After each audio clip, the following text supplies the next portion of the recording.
अरे कभी तो एकांत में बैठकर सोचो, तुम्हारे अब जीवन का लक्ष्य श्री जी ने क्या दिया है, क्या दिया है?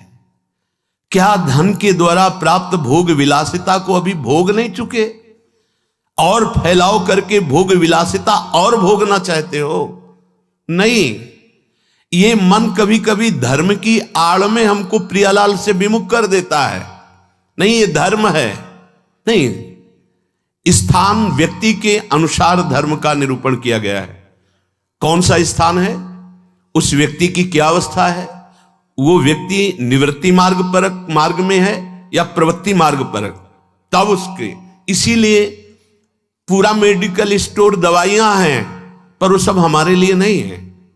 डॉक्टर ने जो पर्चा में हमारे लिए लिखा वही लेके खाओ जाके, नहीं तो उसमें दवा है लेकिन मर भी जाओगे।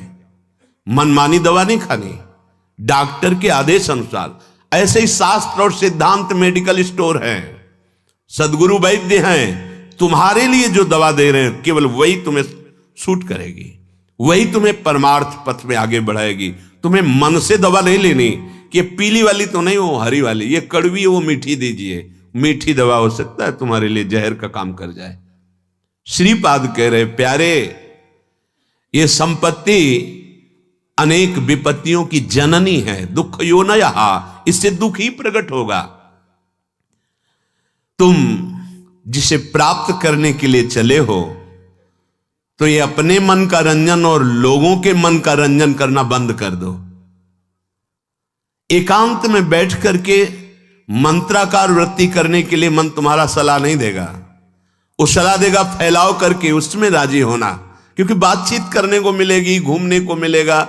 मन को एकाग्रता से नाम मंत्र में लगाना, कांपता है। देख लो, आप सब बैठे हो, मन को एकाग्र करके नाम में या मंत्र में लगाना, कांपता है मन। अभी उसको बाहरी कार्यों में लगाओ, राजी हो जाएगा, लेकिन उसको अंतर कार्य में लगाओ, अंतर्मुख करके नाम में मंत्र में, फिर सेवा करो। उसके लिए तो आपको समय देना पड़ेगा, पहले एकांत अभ्यास के लिए मन को राजी करना पड़ेगा। किसी तरह गुरु कृपा फंसा करके तुमको संसार के फांसी से काट करके ये अवसर दे रही है कि तुम अपने मन को एकाग्र करके प्रियालाल में लगा दो। अब अगर ये चूक कर दी तो बार बार तो बनत नहीं। या संजोग अनूप मानुस्तन वृंदा विपिन रसकन संग विरूप, सब यहीं कहीं धरा रह जाएगा। तुम्हारी चित्त वृत्ति कहां लगी वो परिणाम तुम्हारे साथ जाएगा। बहुत ध्यान देने योग्य बात महापुरुषों की है, अपने मन का रंजन और लोगों के मन का रंजन। जब हम वृंदावन आए हैं तो श्री जी को रिझाने आए हैं, सामने वाला आके खड़ा हो गया, राधे श्याम राधे श्याम। अब वो बात कर रहा है, अगर हम बात नहीं करेंगे तो उसको दुख पहुंचेगा। नहीं, दुख नहीं, महादुख पहुंचे, और उस दुख में वो सोचे कि ये हमसे क्यों नहीं बात किया।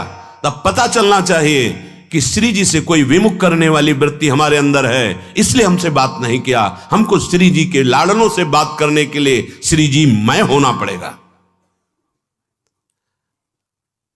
किसी महापुरुष के पास कोई धनी गया, बहुत सी सामग्री और रुपया रखा, वो अधिकतर मौन रहते, हटाओ, बहुत बुरी तरह से व्यवहार किया, और फेंक दी, सामग्री फेंक दी, हटा दिया। बाद में हमने उनसे एकांत में पूछा, ऐसा क्यों किया? गंगा के किनारे रेत में क्यों ऐसा किया आपने? वो कानपुर से आए, इतनी दूर से आए, गाड़ी से आए, यहां गाड़ी आना मुश्किल है, इतनी सामग्री लाए आपके लिए, आप क्यों फेंक दिया? तो पहली बात तो उन्होंने कहा अगली बार औरों को लिवा के आएगा और ये सब लेकर। दूसरी बात, इसको यह अहम है कि मैं ये वस्तुएं, अब इसके अहम को चूर हुआ कि इन महात्माओं के लिए वस्तुओं से नहीं भाव से रिझाया जा सकता है। हटा इन वस्तुओं को। अगर उन वस्तुओं को स्वीकार कर लेता तो उसको गर्व होता कि पैसे के बल से, वस्तुओं के बल से एक महात्मा हमारे हाथ जोड़ रहा है, हाँ बड़ी कृपा की, हट ये वस्तुएं हटा। हम भिक्षा से जीते हैं, प्रभु की इच्छा से जीते हैं। अब वहां अगली बार अगर आएगा तो वस्तुओं का बल लेके नहीं आएगा, वो दैन्य होके आएगा कि शायद अगर कृपा कर दे, मैं रो दूं, वो कृपा कर दे, हमारी तरफ देख ले तो अहो भाग्य। वो महात्मा जिसके संग से अर्थ का महत्व खत्म हो जाए, भोगों का महत्व खत्म हो जाए, देहाभिमान गलित हो जाए, उसे संत संग कहते हैं।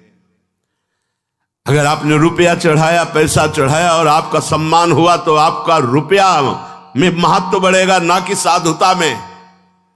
उसके अंदर धन की महत्ता बढ़ाई जा रही है तो क्या होगा? उसका पतन होगा। साधु संग भगवत रंग रंगने के लिए है। कभी इस बात का हृदय में आदर नहीं होना चाहिए।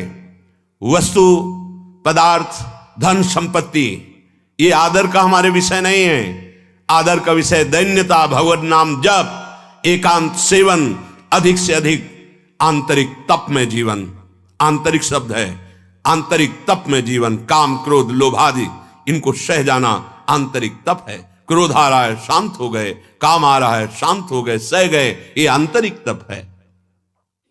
ये लोगों का रंजन, अपने मन का रंजन, ये हरिरस से विलग कर देने वाला है। अगर हम बात नहीं करेंगे तो नाराज हो जाएगा। तो हम वृंदावन किसके लिए आए हैं? उसके लिए आए हैं या श्री जी के लिए आए हैं? गुरु जी के लिए आए हैं या उस व्यक्ति के लिए आए हैं? अगर हमसे ऐसी चेष्टा हो गई, गुरु थोड़ा भी अनमने हो गए, तुम्हारे पर रह क्या गया? गुरु कृपा बल से ही मोक्ष मूलम गुरु कृपा, या प्रेम गुरुदेव की कृपा। रे मन रस कन संग बिन रंचन उपजय प्रेम। लोगों का रंजन, मनोरंजन या अपना मनोरंजन, ये परमार्थ स्वरूप नहीं है। परमार्थ है मन भंजन। मन मार्या तन बस में कीन्हा, हुआ भरम सब दूर। बाहर से कछु दिखत नाही, अंदर चमके नूर। आपो त्याग जगत में बैठे, नहीं किसी से काम। उनमें तो कछु अंतर नाही, संत कहो जय राम। मन ही मारी तनहारी के वृंदावन में गाज। मारना पड़ेगा मन। हमारा मन एकांत में नहीं लगता है। लगाइए आप एकांत में। एक दिन ये समाज से मन एकांत में रहेगा। बीच हजारों के बीच में बैठा हुआ भी अपने आराध्य देव में रहेगा। इसको अभ्यास में लगाइए। अभ्यास योग युक्तेन चेतसा नान्य गामिना। ये डरना बंद करे उपासक कि अगर हम इससे बात नहीं करेंगे तो नाराज हो जाएगा। किसके लिए तुम आए हो वृंदावन? श्री जी के लिए या व्यापार करने के लिए? श्री जी के लिए या प्रपंच मनोरंजन करने के लिए? ये आपको फाइनल अपने अंदर से देखना होगा। आप किसके लिए आए हो? लोक रंजन करने के लिए आए हो या श्री जी को रिझाने के लिए? ये वनवास है, किसके लिए वनवास कर रहे हो? यहां प्रिया प्रीतम के सिवा, हित मित्र के सिवा और कोई हमारा नहीं है। हम उन मित्र को रिझाने आए हैं जो जुगल सरकार हैं। हाँ, उनकी प्रेम की बात करें, उनसे हमें मिलाने की बात करें। हमारा चित्त घसीट कर श्यामा श्याम में लगा दे, वो हमारा सच्चा मित्र। हम धर्म को भी स्वीकार नहीं करते। भागवत धर्म के भी ऊपर महान प्रेम धर्म में विराजमान है। त्यज लोक धर्मान, वेद धर्मान, भागवत धर्मान, तब प्रेम धर्मान। कहां फंसे हो? त्यज लोक धर्मान, तब महाभागवत धर्मान। भागवत धर्मान, फिर प्रेम धर्मान। राधा वल्लभ लाल की बिमल ध्वजा फहरंत, भगवत धर्मो जीत के निज प्रेमा ठहरंत। निज प्रेमा ठहरंत, नेम कछु परसत नाही। कहां भूले हो? हरिरस स्वरूपता की हानि करने वाले जन आपको मिलेंगे, लेकिन हरिरस में डुबो देने वाले, ये बड़ी कृपा। अगर ऐसे जन मिल जाए, बहुत कठिन विषय है हरिरस में डूबना। श्रीपाद कह रहे, विभाव्य जन रंजनम हरिरसात्मता भंजनम। जनरंजन, मनरंजन, इसके लिए बहुत मिल जाएंगे, लेकिन हरिरस में डुबो दे नहीं। हरिरसात्मता भंजनम, उससे विमुख करने वाले मिल जाएंगे। कोई बिरले ऐसे मिलेंगे जो आपको हरिरस में लगावें, डांट लगा दें। हमारी एक कदम जरा सी भी फिसले हरि से दूर होने की वाली बात हमें नहीं पता है, लेकिन वो हमें डांट लगा दे, नहीं इधर चलो। तो नाचना चाहिए कि अब मेरा कैसे पतन हो सकता है, जब हमारे गुरुदेव, हमारे आराध्य देव हम पर दृष्टि रखे हैं। नाचना चाहिए। एक कदम भी हमको फिसलने नहीं देंगे। बलिहार है कि आपने अपनी करुणा से हमको ऐसा पकड़ा है। भजोपरति भूषण परम धाम वृंदावनम। श्रीपाद कह रहे हैं, यदि आप इस रस को प्राप्त करना चाहते हैं तो वैराग्य रस, योग रस, साधना रस का सबसे बड़ा परिणाम प्रेम रस, और उस प्रेम रस को प्रदान करने वाला परम धाम वृंदावनम, ये परम धाम वृंदावन आपको मिला है। श्री वृंदावन दास जी महाराज एक पद में वर्णन करते हैं, राधा कानन शरण मना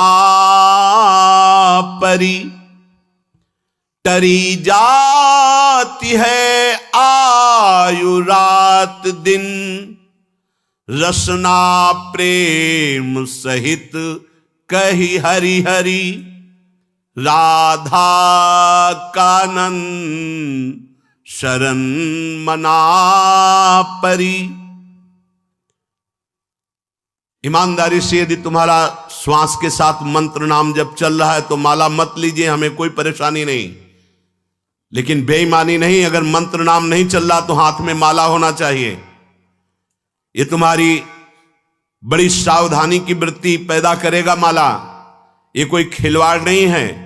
अगर वास्तविक ईमानदारी से आपका निरंतर नाम मंत्र श्वास के द्वारा चल रहा है तो प्रणाम है, हम इस पर जोर नहीं देते। और अगर आपका नहीं चल रहा तो बेईमानी मत कीजिए। माला से बहुत नाम जब बढ़ता है, एक एक श्वास सावधानी पूर्वक चल रहा तो ठीक है, नहीं तो मन है दो चार नाम चलाएगा, भाग के संसार में भटकेगा और फिर तुम्हारा मन प्रपंच में फंसा देगा। बहुत सावधानी की जरूरत है। एक एक श्वास में जब 20 वर्ष अभ्यास किया गया है तो दिल के धड़कन के साथ वो चलता है। उसे माला की जरूरत नहीं, ना अंगुली से गिनने की जरूरत है, न सोचने की जरूरत है, न चिंतन की जरूरत है। जैसे एक विषयी पुरुष का स्वाभाविक विषय चिंतन होता है, ऐसे एक महाभागवत का स्वाभाविक अभ्यास सिद्ध होने पर नाम मंत्र रूप लीला ऐसे चलता रहता है। अभी प्रारंभ की साधना में प्रवेश भी नहीं हुआ, ना हाथ में माला है, न भगवत चिंतन की वृत्ति है, खाली बैठे हैं तो प्रपंच का चिंतन होगा। कई बार कहा है, नियम रूप में दिया है, पर जब आप स्वीकार नहीं करेंगे तो कैसे चलेगा। आपके हाथ में चाहे आजकल वो नया चला है काउंटर, ऐसे अंगुली में फंसा लिया, कितना बढ़िया है। एक कम से कम मन को अच्छा लग रहा है कि 10,000 नाम हो गए, उसको सुख मिल रहा है। प्रियालाल के 10,000 नाम जप लिए, आज 11,000 जप लिए, आज 20,000 जप लिए।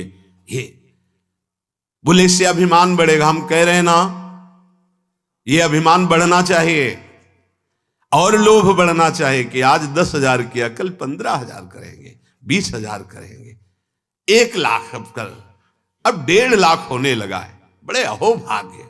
अरे मंगल में प्रभु के नाम का हृदय में संचय करने का भाव आ जाए। अब ऐसे जब स्वाभाविक नाम चल रहा है तो धन्याति धन्य, नहीं चल रहा तो आप अपने साथ बेईमानी मत कीजिए। टरी जाती है आयु रात दिन, ये भगवान भुवन भास्कर उदय होकर आपकी जीवन को नष्ट कर रहे हैं। दिन गया, रात्रि आई, रात्रि गया, अब पता नहीं दिन पूरा हो कि आज का ना हो। सच्ची बात, बड़ा भयावह है ये मृत्यु लोग। ऐसी कल्पनाएं प्लानिंग हो रही कि लगता है अजर अमर हम हैं। आगे से आगे की 7 पीढ़ी सुख भोगते रहे, इतना व्यवस्था कर ले हम। 7 मिनट का भरोसा नहीं कि जिनके लिए हम 7 पीढ़ी की सोच रहे हैं वो 7 मिनट रहेंगे कि नहीं, या जिससे सोच रहे हैं रहेगा कि नहीं। बड़ा भयावह विषय। तुम्हें भय नहीं लग रहा? माया की तरफ से निर्भय हो तो महाभय को प्राप्त हो जाओगे। भजन की तरफ वृत्ति जोड़ो, फिर निर्भय हो तो परमानंद को प्राप्त हो जाओगे। पहला, जिनके जीवन में किसी भी से द्वेष नहीं है, किसी भी से द्वेष नहीं, किसी भी से द्वेष नहीं। चराचर जगत में सेवकवाणी हरिवंश नाम लीन जे अजात शत्रुते सदा, उनके हृदय में किसी के प्रति शत्रुता नहीं। पहला लक्षण है किसी से द्वेष नहीं। मानो आपसे नाराज हो गए तो द्वेष पूर्वक नहीं नाराज हुए, आपको सद आचरण बताने के लिए, सद में प्रतिष्ठित करने के लिए आप फिर थोड़ी देर बाद मिले, फिर आपको मुस्कुराते मिलेंगे। यह नहीं हो सकता कि उनके अंदर द्वेष हो जाए। वो एक ऐसे उबाल आई है आपके कल्याण के लिए, वो आपको डांटा, आपको सही मार्ग बताया, फिर जब आप मिले फिर वैसे मृदु स्वभाव से मिलेंगे। कोई उनके अंदर द्वेष नहीं होगा। और द्वेष जिसके अंदर होता है तो सालों चलता है, पूरे जीवन भर चल जाता है, देखते ही जल जाएगा वही आदमी है जिसने ऐसा। दूसरा, उनका सबके प्रति प्रेम भरा व्यवहार होता है। संतों का सबके एक होता बनावटी प्रेम, तुमसे कुछ लेने के लिए, और एक होता निरपेक्ष प्रेम जो भगवत दृष्टि में होता है। उसमें चिपकाव नहीं होता, ध्यान रखना, माया का चिपकाव नहीं होता, उसमें मीठे वचन चाटुकारिता नहीं होती जिसको आप समझते हो कि ये सांसारिक प्यार नहीं होता। उनमें निरपेक्षता होती है और भगवत भाव वाला प्यार होता है। तीसरा, उनके अंदर भेदभाव नहीं होता अपना पराये का। पर आप पीछे सुन चुके हैं, विशेष प्रियता, विशेष श्रद्धा, विशेष समर्पण वाले के प्रति दिखाई देगी। वस्तुतः उनके हृदय में समता है, पर दिखाई देगा ऐसा जो विशेष श्रद्धा और विशेष समर्पण, तो वहां विशेष पक्षपात दिखाई दे। जैसे भगवान समूहम सर्वभूतेषु, लेकिन भक्तों में पक्षपात करते दिखाई देते हैं, द्वेषियों का वध करते दिखाई देते हैं। है तो सम, लेकिन भक्ति ने उनको भगवान के हृदय में पक्षपात प्रकट कर दिया। ऐसे ही संत सम है, आपका समर्पण और आपका प्रेम पक्षपाती बना देगा उनको। भाव अंदर से समर्पित सबके प्रति, भेदभाव रहित। चौथा, श्री भगवान के सिवा कोई अपनापन नहीं कहीं किसी से भी। ये संत की पहचान, भगवान के सिवा किसी से अपनापन नहीं। ये अपने हैं, ये शब्द नहीं। मेरे तो गिरधर गोपाल दूसरों न कोई। संत की स्थिति में, आंतरिक स्थिति में केवल भगवान, और वही सब रूपों में है, इसलिए सबसे प्यार। शरीर मन वाणी में कहीं भी अहंकार नहीं, न शरीर में, न मन में, न वाणी में। सुख दुख में जिनकी बुद्धि स्थिर रहती है वो संत हैं। अपना बुरा करने वाले के प्रति सामर्थ्य है दंड देने की, पर दंड ना देकर उसको क्षमा करना, इस संत का स्वभाव है। सामर्थ्य है, अच्छे से दंड दे सकते हैं, तप के द्वारा दंड दे सकते हैं, समाज के द्वारा दंड उनको दिला सकते हैं, लेकिन वो क्षमा करेंगे। संत का स्वभाव दंड देना नहीं। अनुकूल और प्रतिकूल वस्तु या परिस्थिति या व्यक्ति या स्थिति में बराबर संतुष्ट रहना। चाहे अनुकूल परिस्थिति हो, चाहे अनुकूल व्यक्ति हो, चाहे अनुकूल घटना हो या प्रतिकूल परिस्थिति हो, प्रतिकूल वस्तु हो, प्रतिकूल घटना हो, वो समान स्थिति हृदय की रहना। चित्त का निरंतर योग युक्त रहना। योग युक्त किसे कहते हैं? निरंतर भजन चलते रहना। तेसाम सतत युक्ता नाम भजताम प्रीतिपूर्वकम ददामि बुद्धि योगम तम। निरंतर भगवान के चिंतन में डूबे रहना संत का लक्षण। चेहरा बता देता है कि भगवान में डूबा है कि संसार का चिंतन हो रहा है। जो भगवान में डूबा होता है उसकी एक अलग अलौकिकता होती है, उसके नेत्र, उसके मुखारविंद से एक आभा प्रकट होती रहती है। जो भगवान में डूबा होता है वो मन और इंद्रियों पर विजय प्राप्त किए हुए होते हैं। उनका एक ही निश्चय होता है, सत्य परमात्मा है, वही सर्वरूपों में है। कोई लड़ाई झगड़ा नहीं, कोई ये बांट बंटवारे वाली बात। जो संत सिद्ध है वो सर्वत्र अपने भगवान को देखता है, सब रूपों में वही है। ये छोटी छोटी जो लड़ाई झगड़े, निंदा, स्तुति, ये सब अज्ञान की धरा में है। संत का मन, बुद्धि, तन सर्वस्व भगवान को अर्पित हो चुका है। अब उस पर उसका कोई अधिकार नहीं है। संत अपने किसी आचरण से किसी जीव का पतन, उद्विग्न, नाश ये कर ही नहीं सकता। साधुते होए न कारज हानि। बोले नहीं, संत जन तो बड़े बड़े सिद्धों ने श्राप दे दिया, तो जिनको श्राप दिया वो वरदान से भी ज्यादा बढ़कर हुआ। जिनको भी श्राप दी, जा वृक्ष हो जा, तो कहा कि नंदालय के नंदलाला का दर्शन और इस पर संभाषण प्राप्त हुआ नलकूबर मणिग्रीव को। संत के साथ जब कोई गलत व्यवहार करता है तो वो उसके साथ कभी गलत व्यवहार नहीं करते। संत की पहचान, उसके साथ गलत व्यवहार नहीं करेंगे। संत को जब सांसारिक वस्तुएं घेरती हैं तो उनमें वो समान भाव रखते, ना हर्षित होते न शोकित होते। आए तो हर्ष नहीं, गए तो शोक नहीं। महलों में रखो चाहे झोपड़ी में वास दो। संत के हृदय में किसी से ईर्ष्या या डाह नहीं होती। संत सदैव अपने समीप भगवान को देखकर निर्भय रहता, कभी उसमें भय नहीं होता। पर ये परीक्षा ना लेके भयभीत होते हैं कि नहीं, या चीख दो या कुछ भट्ट से एकदम कर दो, विचार भय नहीं रहता, अचानक भय सबके अंदर रहता है। ये ध्यान रखना।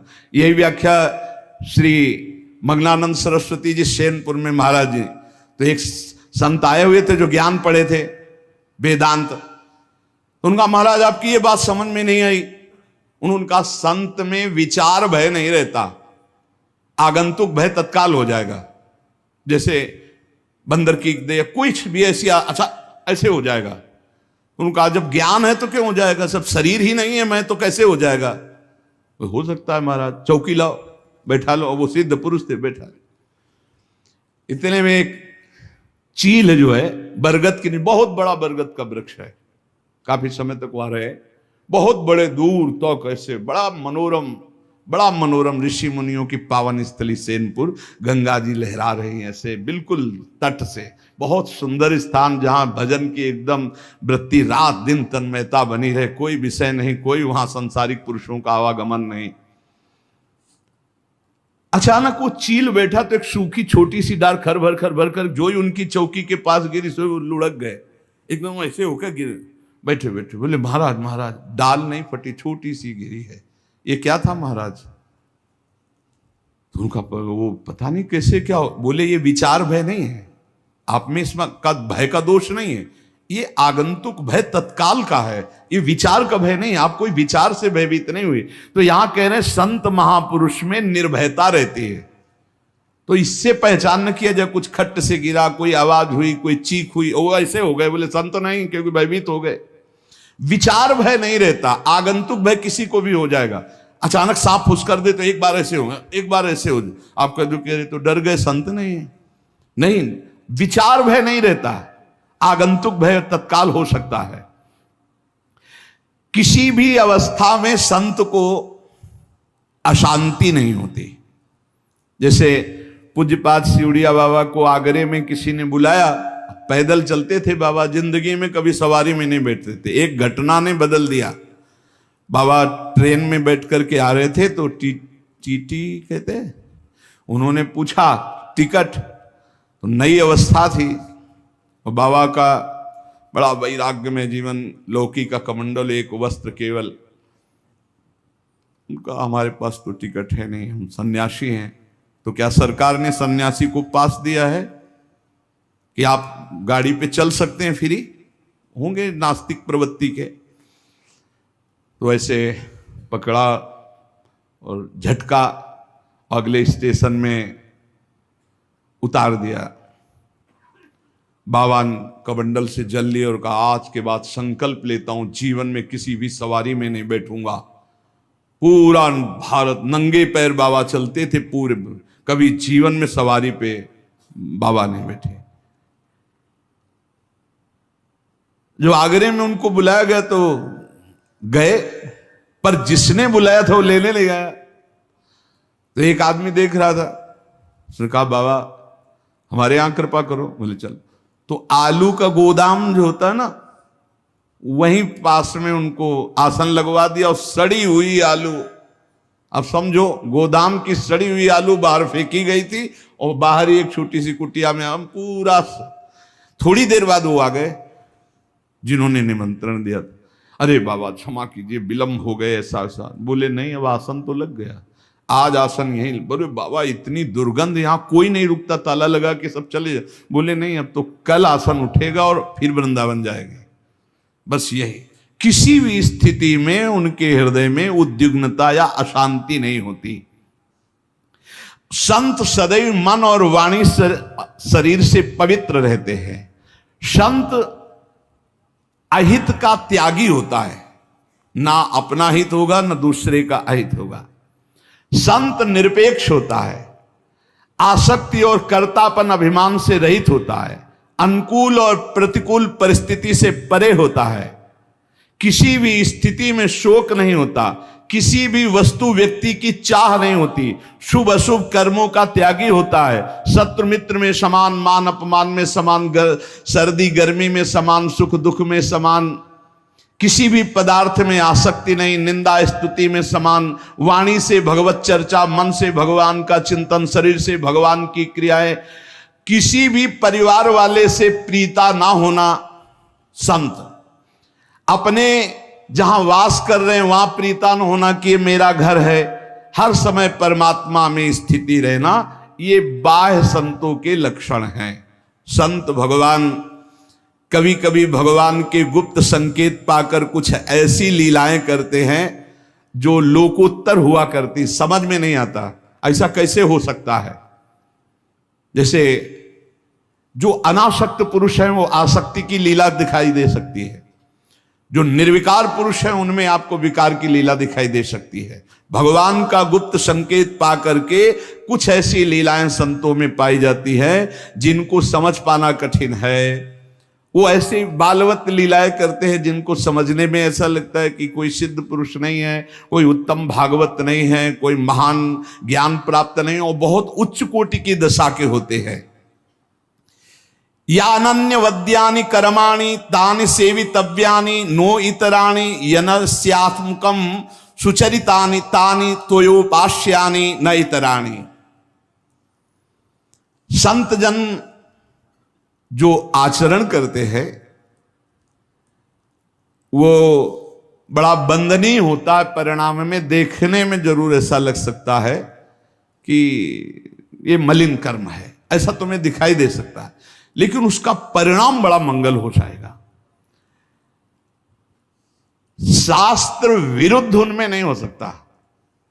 आपको लग सकता है, जैसे कल सुनाया था कि वो डंडा लेके दौड़े, पर वो मारने के लिए नहीं था। देखो चाकू दोनों निकालते हैं, एक डॉक्टर निकालता है, एक चोर निकालता है। चोर चाकू निकालकर तुम्हें घाव देगा, पीड़ा देगा, लेकिन डॉक्टर भी घाव करेगा चाकू से, लेकिन वो पीड़ा का हरण करके तुम्हें स्वस्थ करेगा। संतों की कुछ ऐसी चेष्टाएं हो सकती है जिनको आपको लग सकता है कि ये द्वेषवश ऐसा कर रहे हैं या क्रोधवश कर रहे हैं या आसक्तिवश ऐसा कर रहे हैं, नहीं। उसमें इस पर कह रहे संत भगवान के गुप्त संकेत का इशारा पा करके कुछ ऐसी चेष्टाएं करते हैं जिनको साधारण लोग नहीं समझ सकते हैं, क्योंकि लोकोत्तर पुरुष के कार्य लोकोत्तर पुरुष ही समझा करते हैं, साधारण बुद्धि से समझना असंभव है। इसलिए तुम्हें संतों के जो भगवत प्राप्त महात्मा है उनके आचरणों में दोष नहीं देखना। तो क्या दोष होते हैं क्या? कदापि नहीं, कदापि नहीं। शास्त्र विरुद्ध दोष हो ही नहीं सकते। संतों का एक भी आचरण दोषयुक्त नहीं होता, सत्य ज्ञान और रहस्य से ओतप्रोत होता है। इसलिए हम अपनी अदूरगामिनी विपरीत दृष्टि से देखकर दूषित या निंदित मान लेते हैं। एक महात्मा ने हमें इसका रहस्य बताया था, जो पूज्य महापुरुष है, उनकी दृष्टि, उनके आचरण। कई बार हमने भी आपको बताया है कि परमानंद जी जैसे किसी से मिलते तो आपने कभी बहुत दिन से नहीं खाया, आप हमें दीजिए यार, बड़ी ऐसे शब्दों का उच्चारण करते जिससे लगता कि स्थिति क्या है, अभी तो रसेंद्री में स्थिति, बिल्कुल स्थिति नहीं है। भगवान उनको आदेश करते हैं कि आप अपने को ऐसे, तो भगवान के यंत्र है, जैसे भगवान चलाते वैसे। सच्ची मानिए, अहम का जब नाश हो जाता है तो बड़ा आनंदमय जीवन होता है। बाहर से लोगों को दिखाई देता है, क्योंकि वो संकल्प विकल्प और अहंकार से चलते हैं। जब भगवान के हाथों में अपने आप को, एक संत ने बताया कि जब भगवान के हाथों अपने आप को सौंप देते हैं तो भगवान अपने हाथों की कठपुतली बनाकर संतों से जगत मंगल कराते रहते हैं, जगत मंगल। अब क्या होता है कि उन्हीं सिद्ध महापुरुषों की हम नकल करेंगे तो हमारी दुर्गति हो जाएगी, हमारा सर्वनाश हो जाएगा, क्योंकि हमारी स्थिति तो है नहीं, उनमें संभालने की स्थिति है। वो आपको ऐसी धरा से उठाकर अध्यात्म की ऊंचाई पर पहुंचा देंगे जहां बड़ी साधना से भी नहीं पहुंचा जा सकता। इसीलिए तात स्वर्ग अपवर्ग सुख धरी तुलाए कंग, तूल ताय सकल मिल जो सुख लव सत्संग। जब शास्त्रों का सम्यक स्वाध्याय होता तब ये बात समझ में आती है। अपने आप को केवल अगर भगवत विश्वास, पहले तो हमें लगता है कि प्रार्थना करनी चाहिए भगवान से कि हमें संत समागम दीजिए, स्वयं परिचय नहीं बनाना चाहिए किसी से, और भगवान से प्रेरित करे कि आप जानते हो हमको, संतों को भी जानते हो, तो आप अपने सिद्ध संतों से, शुद्ध संतों से, भगवत प्रेमी महात्माओं से संबंध, और जब मिल जाएं तो बस ऐसे हो जाओ जैसे वो चला रहे हैं वैसे चलो, ठीक स्थान पर पहुंच जाओगे। तुम्हारी बुद्धि मलिन है, तुम्हारी बुद्धि विषयी है, तुम्हारी बुद्धि अहंकार से युक्त होकर चलती है, उनके सहारे हो जाओ। बिल्कुल आपको लगेगा ये नाव डूब रही है, सच्ची मानो, ना पानी रह जाएगा ना डूबना रह जाएगा। तुम्हें बिल्कुल लगेगा कि अब तो गए नहीं, बिल्कुल स्थिर हो गए। तुम परिणाम में देख लेना, परिणाम तक तुम्हारी बुद्धि नहीं पहुंचती, क्योंकि वो बहुत सूक्ष्म परिणाम है, सूक्ष्म तरम, सूक्ष्म से भी सूक्ष्म परिणाम है, और इसी का दुरुपयोग किया जाता है। इसी साधुता की महिमा का फिर पाखंड के द्वारा दुरुपयोग किया जाता है, इसी का नाटक किया जाता है, इसी का पाखंड किया जाता है, तभी वो फिर मलिनता आ जाती है। जो सिद्ध संत होते हैं, जो भगवत मार्ग के संत होते हैं, आज तक किसी का मंगल नहीं हुआ, इतिहास साक्षी है कि जो संत हैं, जो साधक हैं उत्तम भगवत प्राप्ति के मार्ग में चलने वाले, वो विद्या विनय संपन्ने ब्राह्मणे गविहस्तनी सुनी चुपाके चा पंडिता समदर्शिना, वो समदर्शी होते हैं। वो विद्या विनय से संपन्न ब्राह्मण में, गाय में, कुत्ते में, चांडाल में, हाथी में एक ही परमात्मा तत्व को देखते हैं जो है विराजमान है। पर कुछ लोगों का कहना है कि बर्ताव समान होना चाहिए। बर्ताव समान हो ही नहीं सकता, बर्ताव में विषमता होगी, दृष्टि में समानता होगी। वो अज्ञानी है जो वर्ताव में समानता की बात करे। कल चर्चा हुई थी कि वर्ताव में समानता हो ही नहीं सकती। कुछ लोग इसका उल्टा भाव लेते हैं कि वही समदर्शी, वही ज्ञानी है, वही महात्मा जिसका व्यवहार समान हो। व्यवहार समान नहीं हो सकता, व्यवहार में भेद होगा, विषमता होगी, संभव ही नहीं है। जैसे कल चर्चा हुई थी कि हमें हाथी का पेट भरना है और कुत्ते का पेट भरना है, तो जिससे हाथी का पेट भरेगा उससे कुत्ता खाएगा ही नहीं। बड़े बड़े पत्ते, घास, डाल, उससे उसका पेट भरता है, और कुत्ते को रोटी दे दो उससे पेट भर जाएगा। दृष्टि में दोनों समान है, लेकिन आहार का भेद है और व्यवहार का भेद है। हाथी की बड़े बड़े राजा लोग बड़े बड़े सवारी करते हैं लोग, पर कुत्ते की सवारी तो केवल भैरव बाबा ही करते हैं, दूसरे के सामर्थ्य नहीं, भैरव जी का वाहन।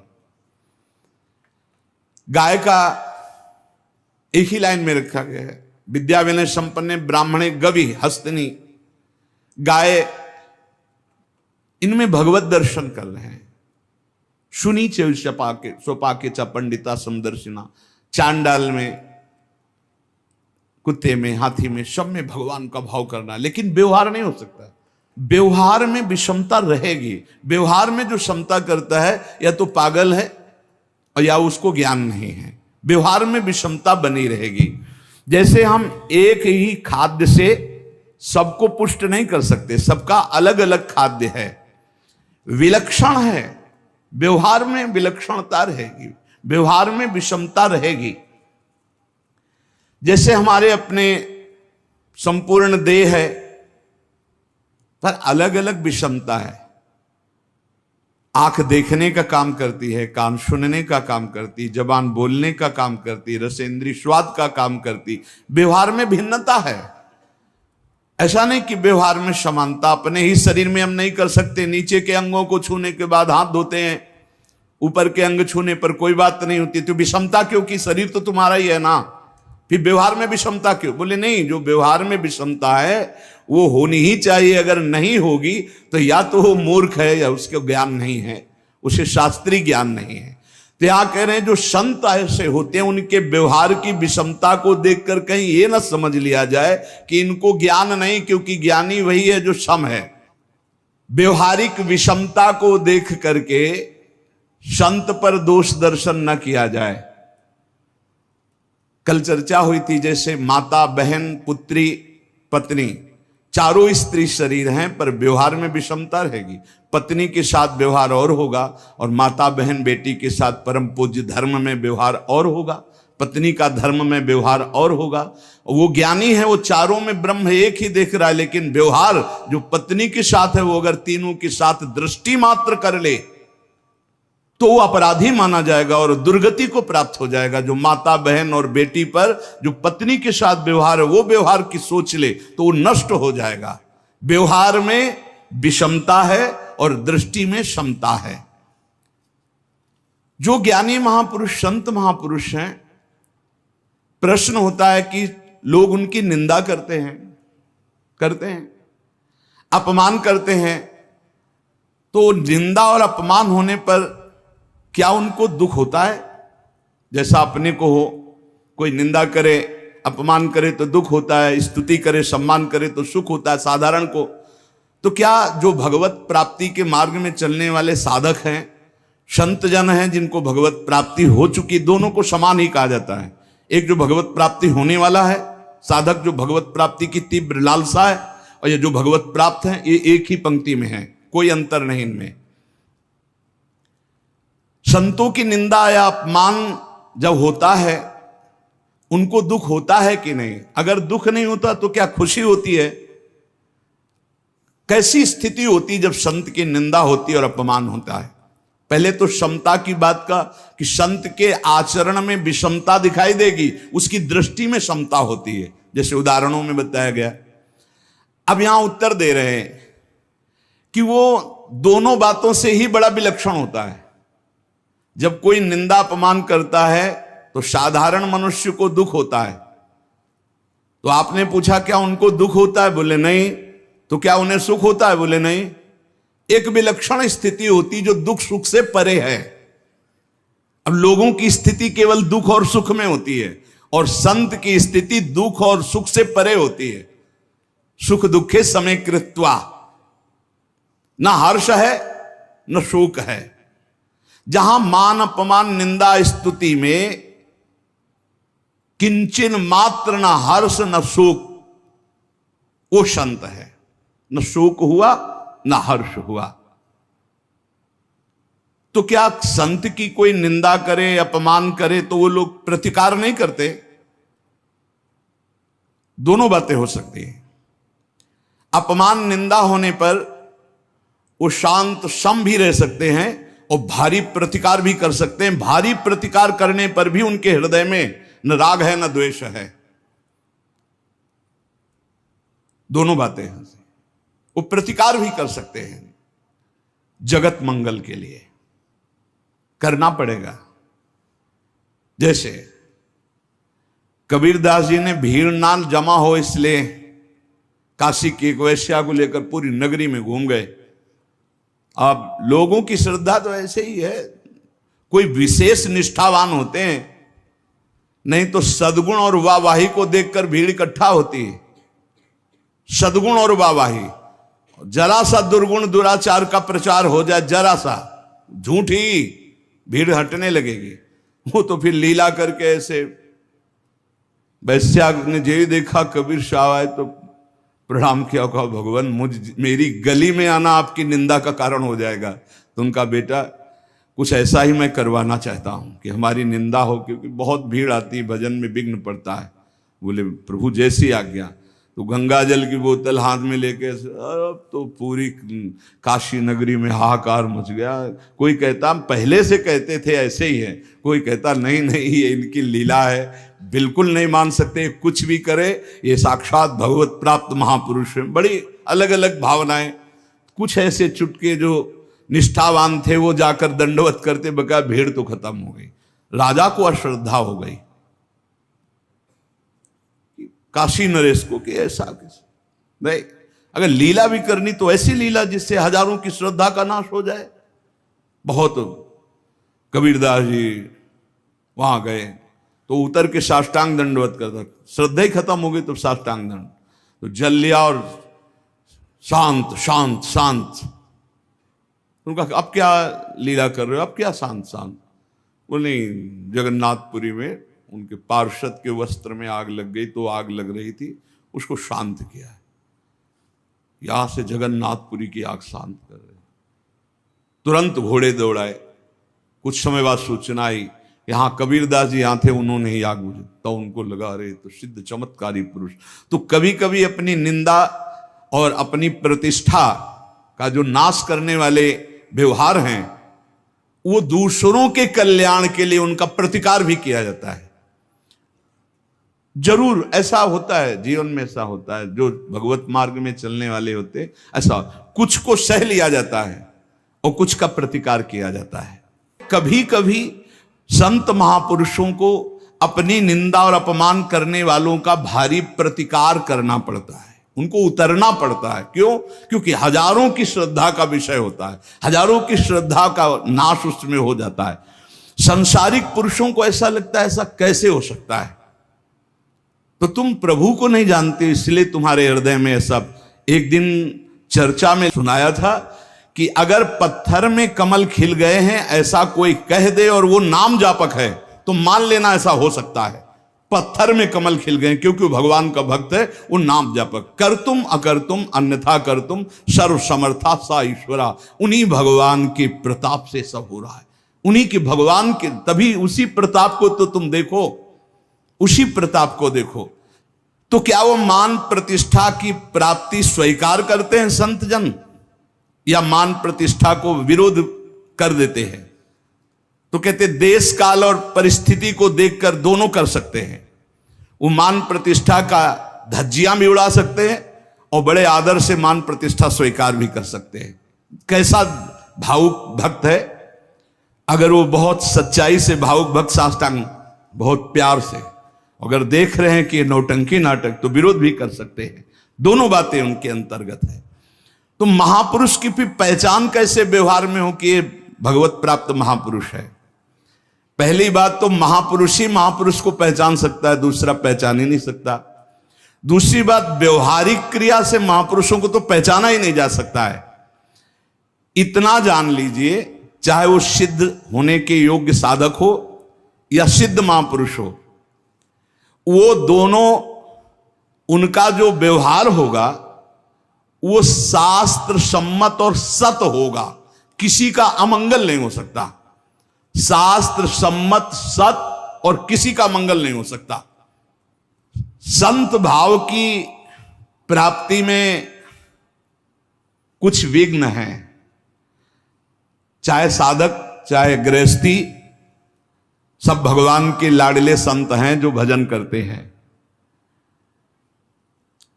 उन विघ्नों से बच जाए तो साधुता हृदय में आ जाएगी। पहला है,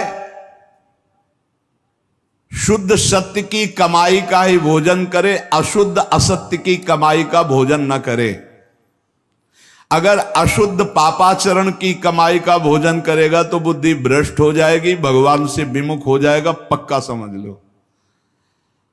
हम सबसे प्रार्थना करते हैं कि कम पैसे वाला भोजन से पेट भरा जाए। जैसे भोग सामग्री बहुत सुंदर सुंदर सब, तो उसमें यह देखा जाए कि कम स्वादिष्ट कौन है और कम पैसे वाला कौन है, उससे पेट भरा।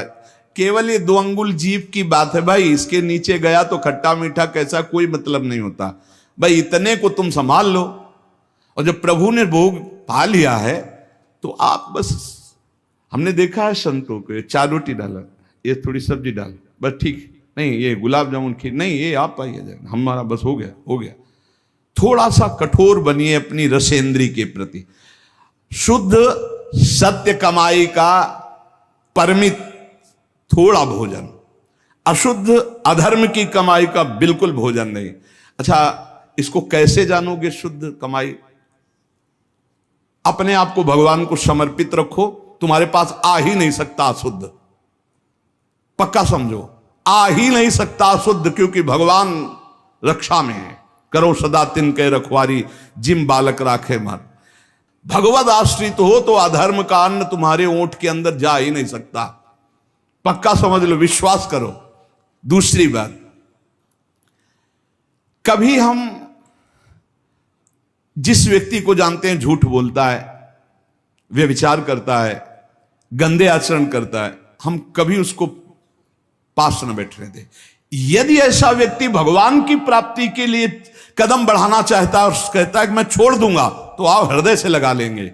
और अगर वो अपनी गंदी आदत हो तो ऐसे गंदे पुरुष का संग न करे। माया से कौन तरता है? कस्तरति कस्तरति मायाम, बोले यो संगास त्यजति यो महानुभाव सेवते यो निर्ममो भवति। जो कुसंग का त्याग कर देता है, जो महापुरुषों का सेवन करता है, जो ममता रहित होता है, वो माया से तर जाता है। क्योंकि ऐसे पुरुषों के संग से साधना नष्ट हो जाती है और साधक में अभिमान और ममत्व जागृत हो जाता है। संसारिक पुरुषों के संग से धारणा ही बदल गई।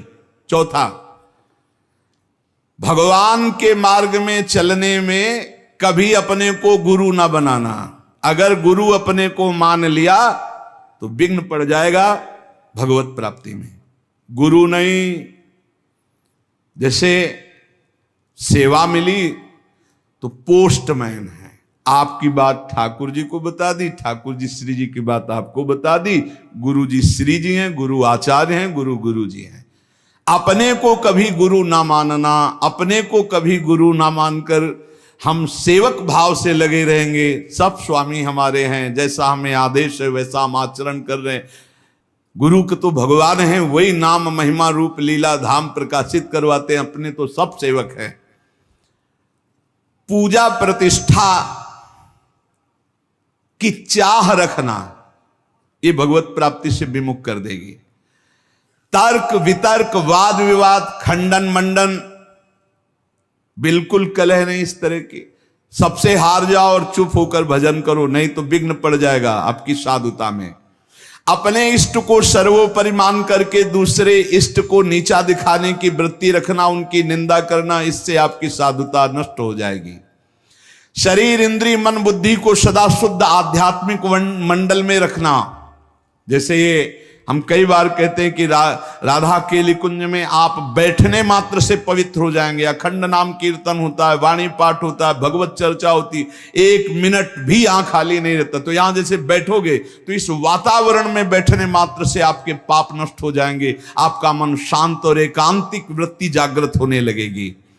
भागवतिक वातावरण में अपने को अधिक समय रखना। भगवान सर्वत्र सदा विराजमान हैं, ये दृढ़ विश्वास रखना। 24 घंटे में कम से कम 2 घंटे एकांत बैठ करके ध्यानस्थ होकर के नाम मंत्र भगवान के रूप का ध्यान, ये इतना तो होना चाहिए। 24 घंटे में 2 घंटे तो एकांत होना चाहिए। बोले नहीं 6 घंटे 8 घंटे रहते हैं। बोले कैसे? बोले सो के। जागते हुए एकांत 2 घंटे भगवत चिंतन करना। प्रसंग तो बहुत बड़ा है। देखो ये जो रोज चर्चा होती है काट छांट जीवन की, ये भगवत प्राप्ति के लिए होती है। अगर इसको आप ध्यान से सुनिए और रोज थोड़ा थोड़ा उतारते रहिए तो एक दिन निश्चित भगवत प्राप्त महात्मा बन जाएंगे। सत्संग कभी व्यर्थ नहीं जाता। बड़े बड़े नीच पातकियों को भी जब सत्संग सुनने को मिला तो महात्मा बन गए। इससे आप सबसे प्रार्थना है कि हमें और आपको कथन और श्रवण का जो भगवान ने सौभाग्य दिया, बड़े बड़े महापुरुषों की बातें ढूंढ ढूंढ करके आपको जो सुनाई जा रही, आप उनको अपने जीवन में उतारें और इसी जन्म में भगवत प्राप्ति कर लें।